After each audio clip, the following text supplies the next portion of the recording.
Boa tarde, esse é mais um episódio do projeto Bom Senso Brasil, do podcast. E hoje a gente tem aqui a honra e o prazer de receber como entrevistado o produtor Marco Almeida. Bom, Marco Almeida é alguém que respira cultura, acho que desde sempre. Ele tem a cultura no DNA. Muitas das coisas que ocorreram em Sorocaba, dos projetos culturais que ocorreram em Sorocaba, tem a chancela da MDA. Lá atrás, me corrija se eu estiver enganado, por favor, a ASEC já contava com a participação do Marco em atividades e mais recentemente ele encampou e criou a MDA, com a qual ele trabalha até hoje. Então, até para não perder muito tempo, a gente já começa perguntando como é que está o panorama cultural do Brasil hoje, Marco? Deixa eu, antes de responder isso, fazer uma pergunta para vocês. Bom Senso Brasil é de propósito? Porque é tão contraditório.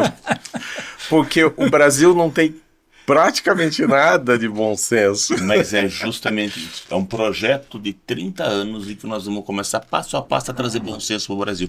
Porque hoje não tem. Não tem. E assim, falar de cultura é ainda menos bom senso nesse país.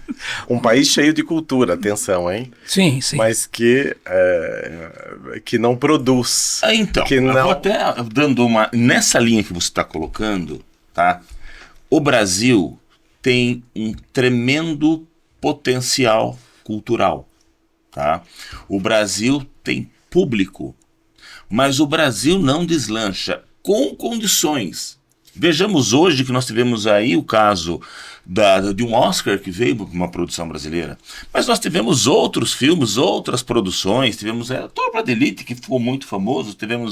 Nós temos diretores de excelência, mas nós não conseguimos avançar essa indústria cultural e transmitir e fazer as pessoas começarem a absorver essa cultura brasileira.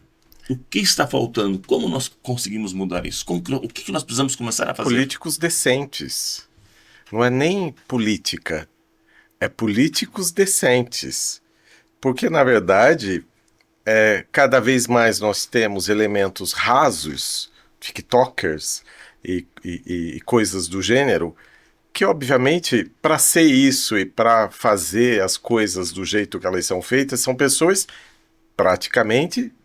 arrisco em dizer, totalmente sem cultura. E normalmente isso tem uma influência muito grande de uma específica igreja, porque a igreja já existe para controlar. Ela foi criada, a religião na prática foi criada como um controle do ser humano. Seus dogmas são restritivos. Então, por isso, as pessoas até muito mais... aquelas que têm inteligência superior geralmente são ateus, até por causa disso, né? E é uma coisa interessante. Eu sou uma pessoa que tem a minha religião, que não é nenhuma religião. A minha religião sou eu com qualquer coisa acima de mim, porque eu acho que tem, eu acredito nisso, mas não sigo. Agora, uma determinada específica religião que praticamente hoje domina e predomina, inclusive na política brasileira, é uma que subverte, nós sabemos, a questão cultural.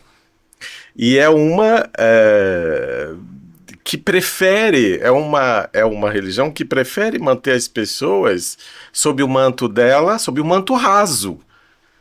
E, infelizmente, é uma maioria grande. Isso é uma ação de políticos, uma ação, portanto, dentro da política.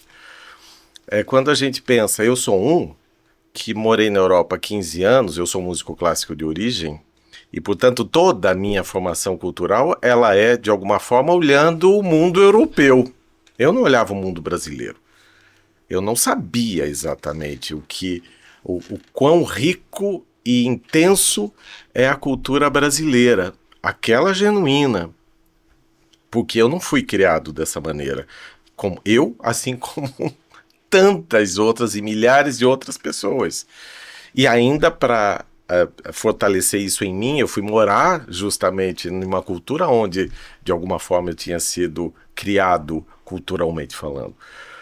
Foi quando eu voltei da Europa, eu comecei a a olhar em volta e falar: o que é isso? Eu não sabia disso, não sabia nem da nossa música brasileira, quão profunda ela é, o quão séria ela é, o quanto ela é grandiosa. E eu não falo apenas dos nossos totens ainda vivos, eu falo, nós temos grandes gênios da música que o público específico conhece, mas o publicão nem passa longe, né?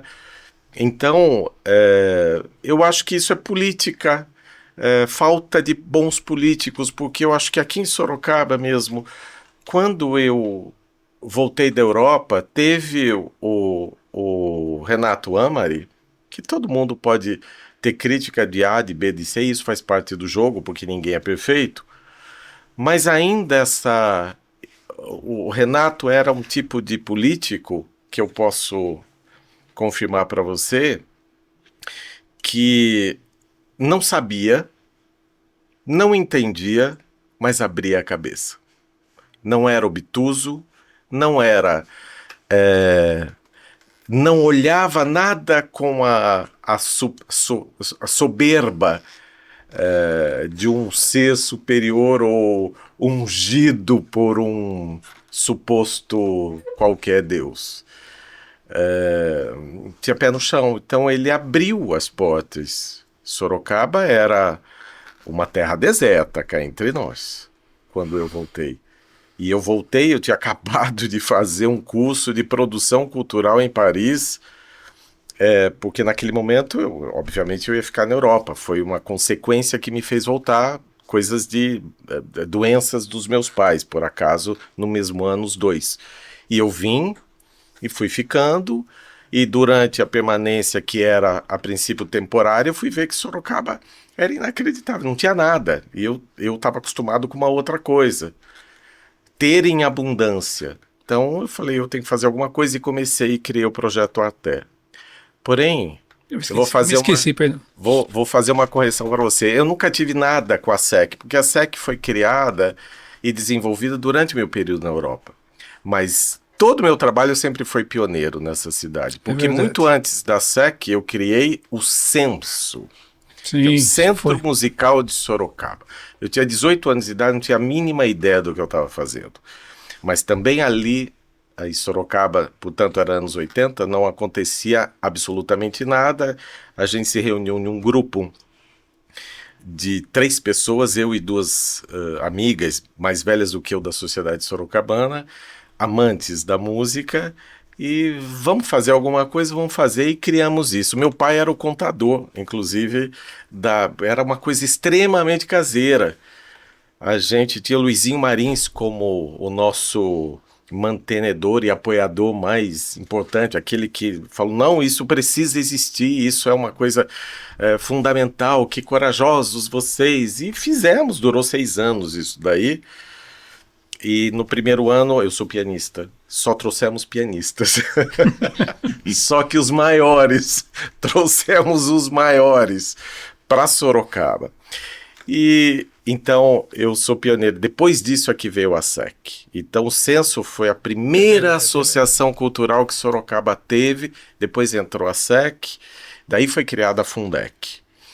E então, e com isso depois fui eu que criei o circuito dos projetos culturais via Lei Rouanet, porque o projeto Até nada mais era do que a visão do Renato Amari, que me apoiou e que cedia o teatro e que ajudava dentro da possibilidade daquele momento, e desenvolveu, porque ele também entendeu que era uma área morta e que precisava ser feita alguma coisa, tanto que, não sei se você se lembra, José Antônio, nós criamos o Música na Praça, porque ele me pediu um projeto que eu fizesse ao ar livre também. Então eu criei o tal do Música na Praça, que a gente fazia a cada 15 dias em alguma praça da cidade. Isso durou também 2 anos, que foram os 2 últimos anos de mandato do Renato. O que era interessantíssimo, porque era música brasileira. Artistas brasileiros, música brasileira, era um palquinho simples, mas acontecia, quer dizer, o público não é medíocre, isso é importante, eu sou a prova viva de que o público não é medíocre. Você falou que durou 2 anos, um bom projeto, por que parou? porque mudou o governo, porque foram os dois, porque é sempre assim. Esse é uma das burrices dos políticos ou da política brasileira. Você fez um trabalho bom, eu entro no teu lugar, eu não posso dar continuidade porque eu vou dar visibilidade a você, mas é sempre uma coisa rasa e burra, porque sim, as pessoas, nós sabemos que para ser político não precisa ter estudo, certo?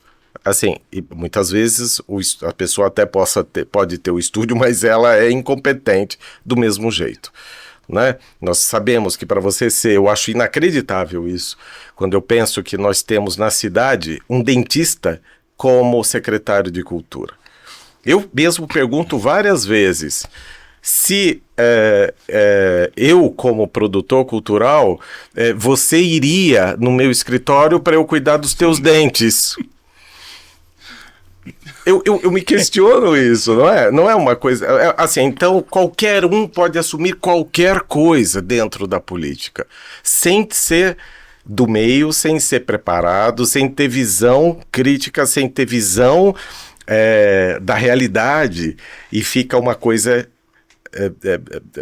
É o cão mordendo a própria cauda, né? Faz às vezes do chefe maior. O chefe maior, se é ignorante...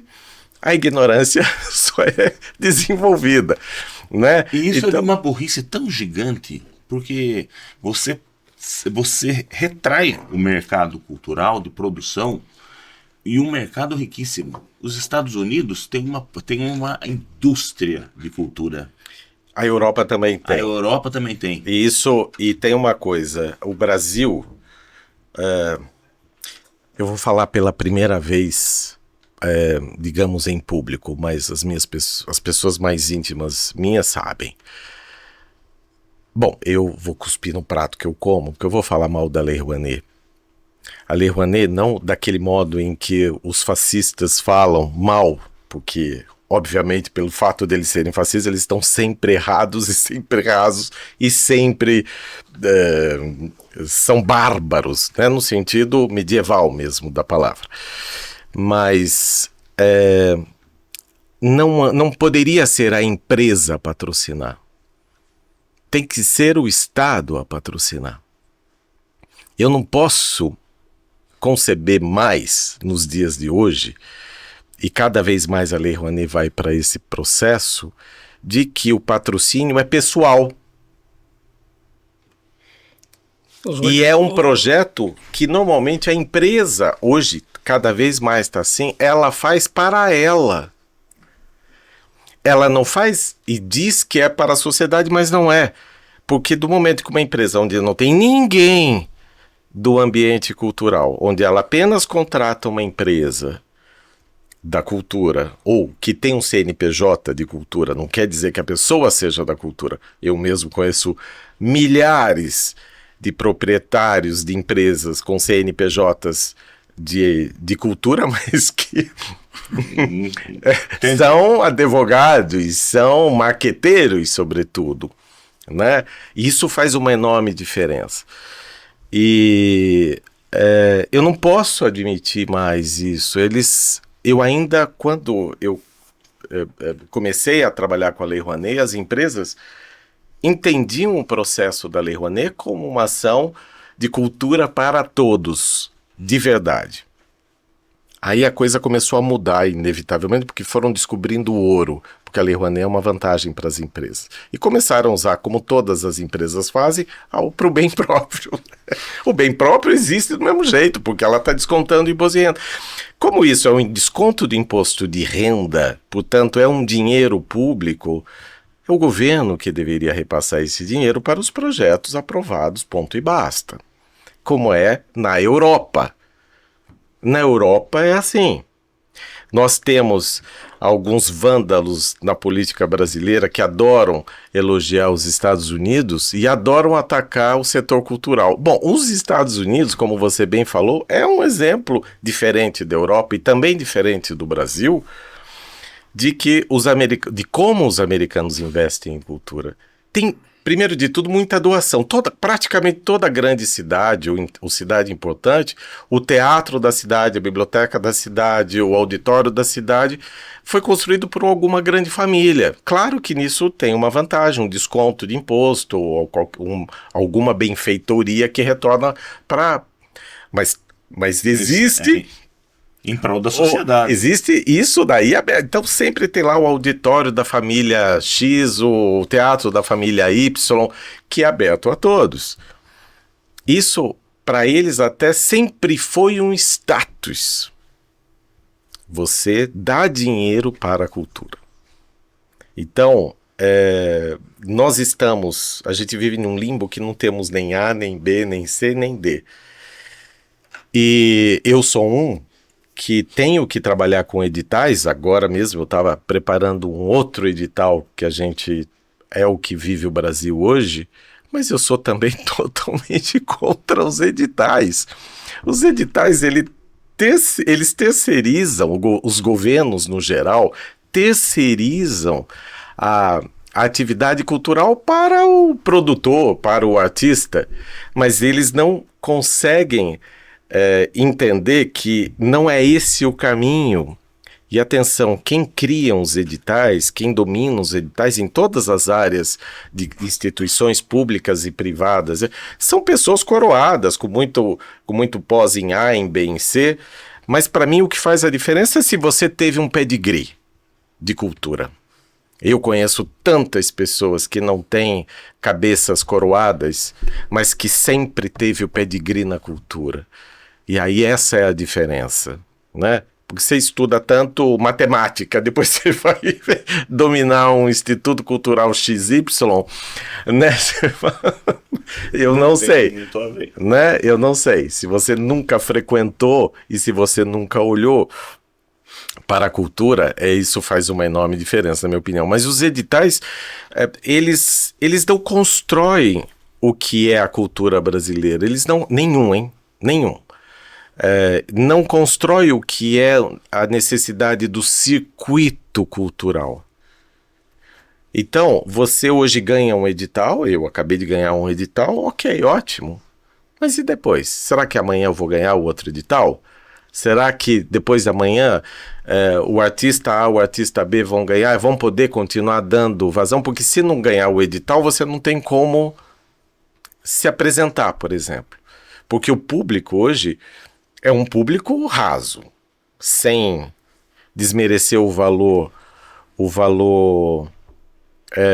artístico, mas hoje o que o público avança bastante é na música pop, nos grandes festivais dos jovens, da idade deles, que você fica em pé, pulando, bebendo e ouvindo, que você não está nem lá pela música, isso é evidente, você está lá pela farra. E stand-up, por exemplo, eu fiquei horrorizado outro dia de um X, não sei nem repetir o nome da pessoa porque eu não conheço, mas que lota teatros do Brasil inteiro, assim, de 1000 lugares, faz 2 sessões no dia, stand-up. Por isso estou falando, eu não quero criticar a questão artística, deve ter o seu valor, sem dúvida, mas nada mais é do que ha-ha-ha. Falar um monte de, possivelmente e literalmente, merda, fazendo rir. E é isso uma questão rasa, não é algo mais profundo, não cabe dentro da sociedade brasileira. Sábado agora, eu estive, ainda fazem coisas incríveis, mas eu sou amigo da Deborah Coker, a bailarina, coreógrafa, uma das maiores do mundo, e que é brasileira, e que ao final, inclusive, da apresentação dela, eu abracei ela e eu falei: vou ter a prepotência de te dizer em nome de todos os brasileiros que honra que você é nossa. Porque nós temos grandes gênios na nossa cultura.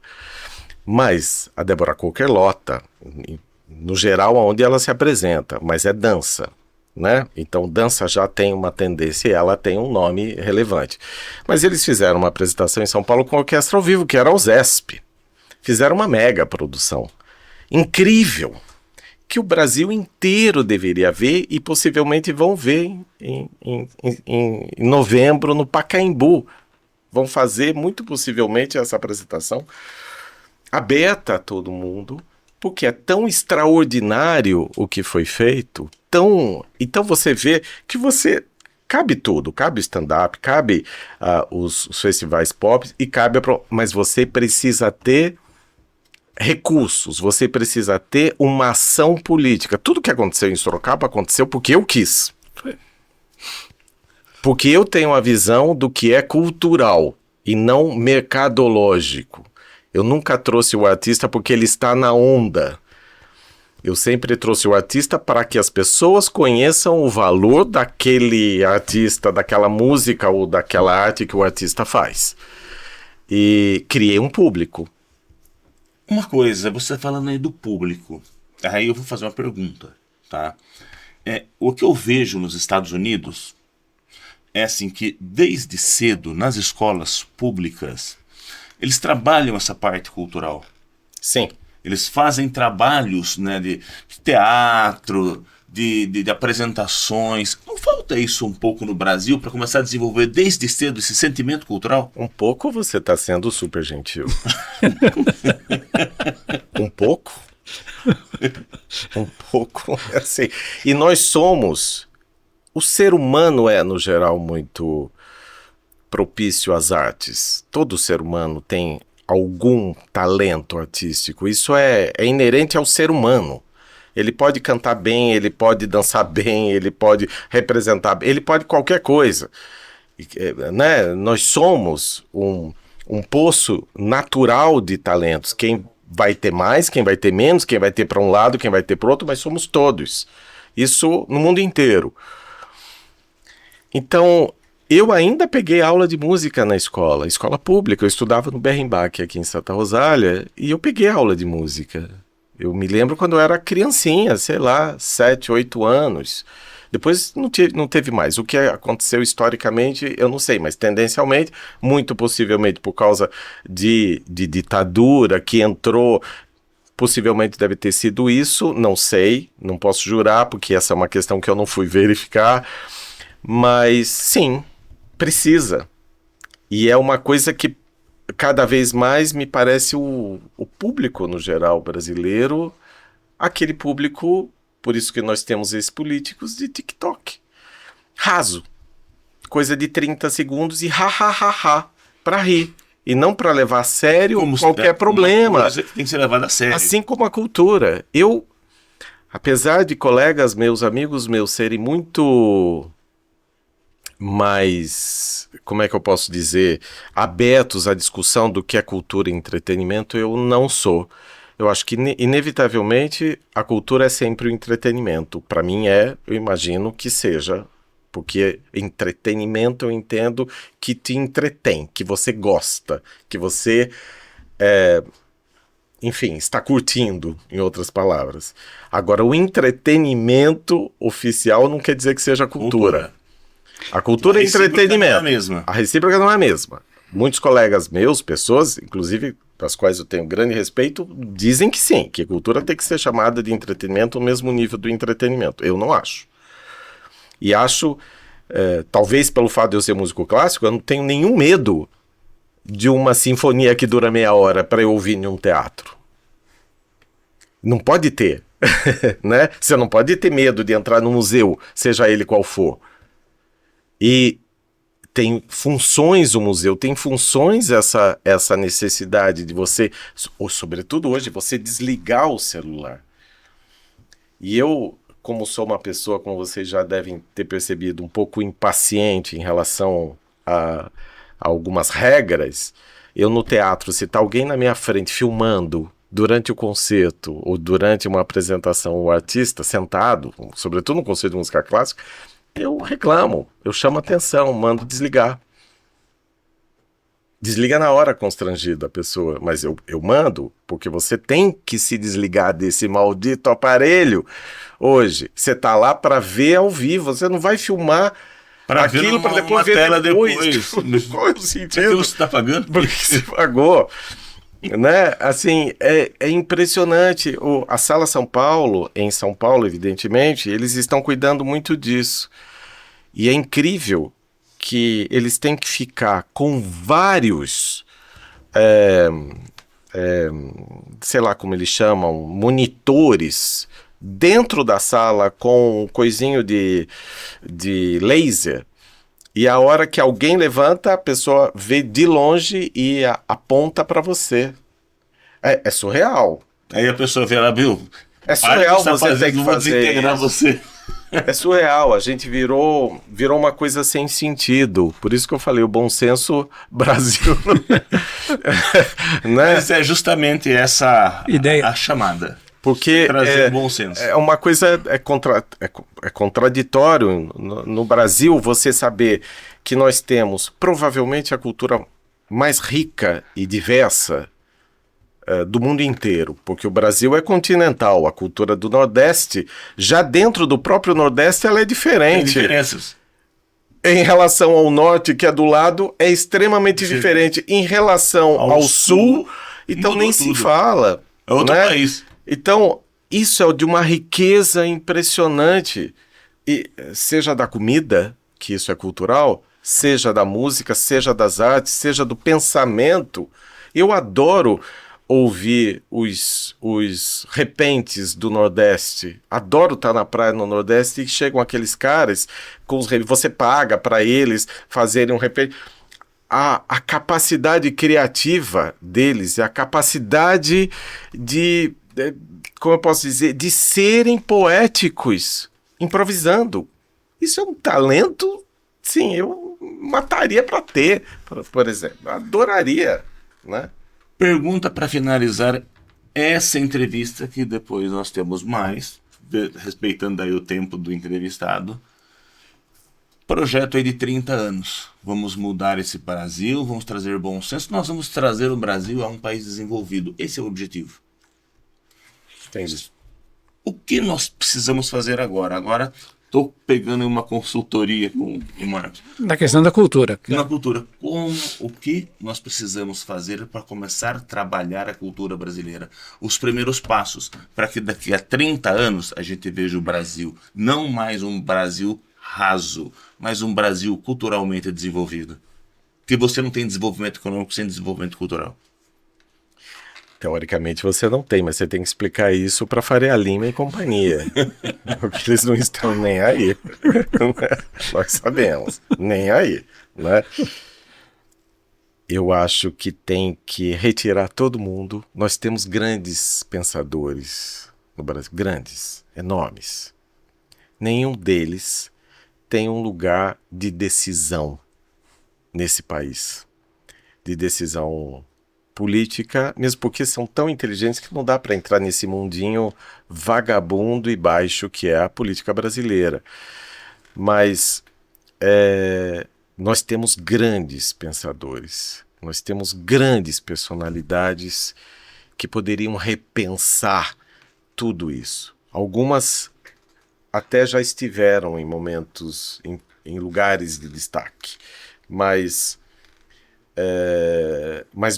eu acho que era isso, mudar, era reconhecer quem tem valor para o nosso bem, né? Quem realmente tem valor, quem realmente pensa. Nós temos, e isso é a única vantagem da rede social, que você tem acesso a muitos pensadores que pensam na rede social também, e pensam muito bem e coerentemente, e que vale a pena. Agora, eu acho que é isso, porque outra coisa para dizer, eu seria drástico, quer dizer, manda queimar tudo e começar do zero, né? Porque, na minha opinião, é tanta coisa, para não dizer tudo, mas tanta coisa errada. Essas leis, esses editais, sim, são errados. E volto a dizer, é a primeira vez que eu assumo isso daí publicamente, porque estão errados. A Lei Rouanet, nesse sentido, é o governo. Claro que nós temos que ter um governo decente. Bom, se tem um governo indecente como aquele anterior, aí seria 8 tiros no pé, porque aí seria, sei lá, fazer cultos específicos. Você né? fala da Terra plana. Da Terra plana, é óbvio, né? Da Terra plana e dos super desenvolvidos seres que orbitam essa Terra plana. Então, vocês já perceberam que eu sou totalmente intolerante totalmente, assim. Eu tenho, inclusive, uma característica do tipo, se eu sei, nem a mão eu estendo. Porque, assim, não merece sujar a minha mão, né? Não merece. Eu não mereço, quero dizer. Mas eu acho que é isso, assim. A gente... as coisas para acontecerem com decência não são os editais, não é eu concorrendo com você concorrendo com ele, nós concorrendo entre nós. Você não pode se comparar comigo, eu não posso me comparar a você e vice-versa, e assim vai, porque cada um é cada um tem algo a dizer. Principalmente na área de cultura. Então eu não tenho que convencer a eles de que eu sou melhor do que você, porque isso já é um caminho ridículo, vazio, raso. Os editais são assim. Né? Os editais são assim. Então aqueles editais ainda que te pagam fome, dinheiro de fome, eu não perco nem meu tempo, né? Porque eu não trabalhei a minha vida inteira para depois receber uma mixaria. Ou se eu ganho para ganhar alguma coisa que tenha valor de fato, ou nem participo. Tá certo. Né? Nem participo. E não é assim, todo mundo é evidente, tem gente que precisa correr mais atrás, mas é ridículo isso daí. Então acho que tem muita coisa errada, seja a Funarte, seja a Lei Rouanet, seja todos os editais, seja do município, seja do estado, tudo, para mim, deveria ser revisto. Aí talvez a cultura possa mudar.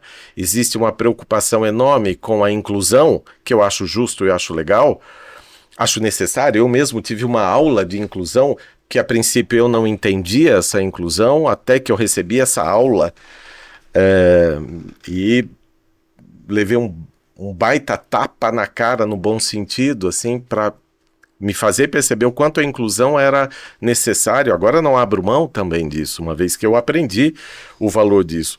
Mas eles não entendem que o caminho para o desenvolvimento cultural não são esses repassar, terceirizar a cultura. Você não tem que me obrigar a fazer cultura. Eu sou um produtor, eu sou o que intermedia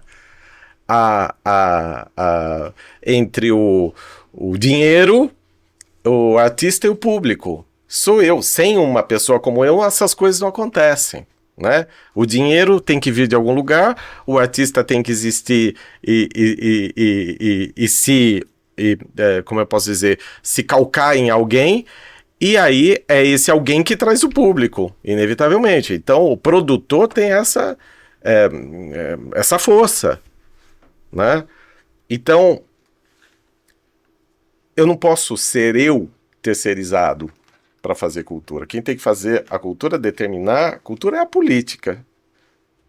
Como tudo. Quando nós temos péssimos políticos, rasos políticos, péssimas pessoas nos lugares chaves, nada disso acontece. Então, eu acho que tem que mudar tudo. Tudo. E acho, com muita prepotência, eu falo isso porque sou eu falando de mim mesmo, então é prepotente, porque eu não deveria falar, mas como eu conheço o Zé Antônio há mais de 20 anos, e acho que já aconteceu até de ele entrevistar artistas com os quais eu trabalho e que muitas devem vezes ter falado alguma muitas coisa. Vezes. Mas não existiu uma cidade com tantos projetos culturais relevantes quanto Sorocaba, e não existe no interior produtor com a visão cultural que eu tenho. Todo mundo é mercadológico e faz coisas mercadológicas, mas não no sentido cultural, não no sentido de aprimorar o público, porque é essa questão, né? É ser esse centro que atrai os três lados, o dinheiro, o artista e o público, né? Nós tivemos em Sorocaba alguns dos grandes totens da música brasileira, não só da música brasileira, da música clássica e do teatro, vindo gratuito para o público. Posso citar algum, só por curiosidade? Muita gente não lembra, mas você trouxe a Ruth Lamper. Uhum. Que ninguém conhecia. Ninguém conhecia. No aniversário da Bossa Nova vieram os expoentes da Todos. Bossa Nova aqui, todos. Menos João Gilberto, vivo, mas era o único Carlos Lira, você trouxe o estágio. Trouxe o estágio, trouxe Maria Bethânia. Só para citar um pouquinho do muito que foi, do quanto aconteceu aqui. No Campolim mesmo, lá no projeto lá da... Pensa que o documentário da Nana Caymmi, isso é uma... Assistimos aqui no Santa Rosália. Com a Nana Caymmi. Com a própria, entrevistei ela lá. Né? Com a Nana Caymmi, quer dizer, o documentário sobre a Nana Caymmi, a primeira cena é em Sorocaba, em um show nosso. Em resumo, sabendo fazer, a cultura acontece. É isso? Mas tem que ser alguém da cultura. Sabendo fazer. Né? Tem que ser alguém. Tem que ser alguém da cultura. Assim como... A neurocirurgia tem que ser um neurocirurgião. É isso. E assim por diante. É isso. Né? Eu não vou ensinar o português para você. Então eu não posso cuidar dos teus dentes, porque eu não sou dentista, eu não sou professor de português. Então você não venha falar de cultura comigo se você não for alguém da cultura, né? E alguém da cultura não basta exercer um cargo qualquer indicado para ser da cultura. Isso é só institucional. É fantasia. Entendeu? Bom, a gente queria agradecer mais uma vez ao Marco pela presença, nos penitenciar aí pelo atraso e dizer que o espaço está aberto. Obrigado. Foi enriquecedor, Essa conversa tem que continuar. Com certeza, estou à disposição.